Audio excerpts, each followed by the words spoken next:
할렐루야, 생명의 아침이 밝았습니다. 오늘도 기쁜 날, 즐거운 날, 소망의 날입니다. 하나님께서 살아계시고 우리에게 말씀해 주시기 때문입니다. 생명의 말씀을 붙들고 믿고 이 말씀을 순종하면서 이 하루를 아름답게 살아가는 저와 여러분의 인생과 삶이 되기를 축복합니다. 오늘은 2016년 10월 3일 월요일입니다. 오늘 우리에게 주시는 말씀은 로마서 11장 25절부터 36절, 불순종의 역설에 감춰진 구원의 신비를 찬양하라.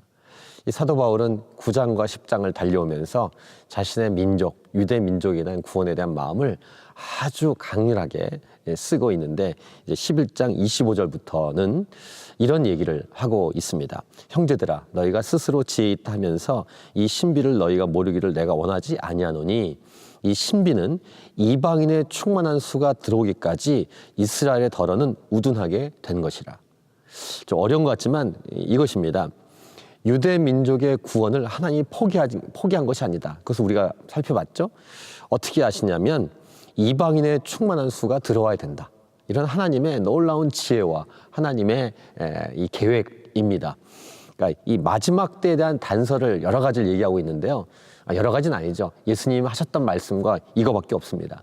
예수님 하셨던 말씀, 모든 민족에게 복음이 증거해야 된다. 이것입니다. 그거와 함께 우리가 기억해야 될 것은 이것입니다. 이방인의 수가 차기까지. 그러면 유대인의 예수 믿는 사람이 돌아오고 그때가 이제 마지막 때와 연결돼 있다. 이렇게 짐작해 볼 수 있는 단서가 이 사도 바울의 내용인데, 어쨌든 중요한 것, 유대인이 예수 믿는 사람이 많이 돌아오기 직전에 하나님이 먼저 하시는 것은 이방인의 충만한 수가 들어오기까지다. 이런 신비를 설명을 하고 있습니다.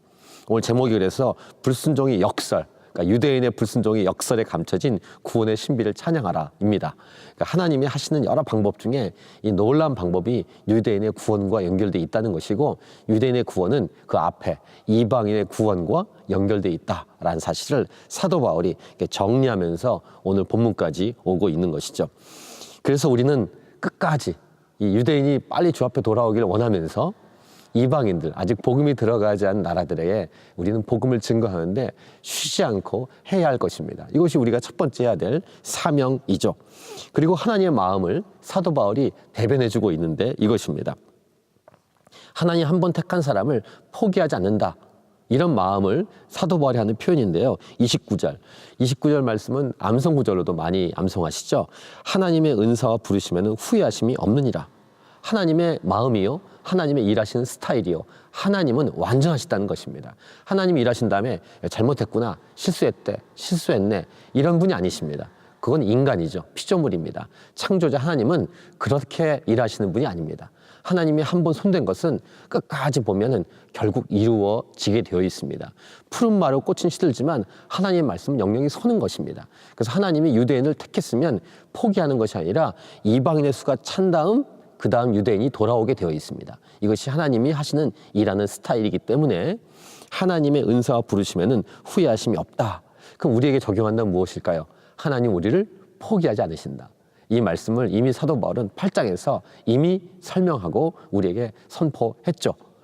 오늘도 이 하루를 살아갈 때 나를 선택하신 하나님이 나를 포기하지 않고 나를 선택하신 것을 후회하지 않으신다는 믿음을 가지고 살아가십시다. 그리고 나뿐만 아니라 다른 민족도 하나님 포기하지 않으신다라는 믿음을 가지고 끝까지 복음을 증거할 때 결국 이방인의 수가 차면 유대인도 돌아오는 놀라운 역사가 일어나는 사실을 믿고 이 하루를 복음과 함께 복음의 통로로 살아가는 저와 여러분의 삶이 되기를 간절히 축복합니다.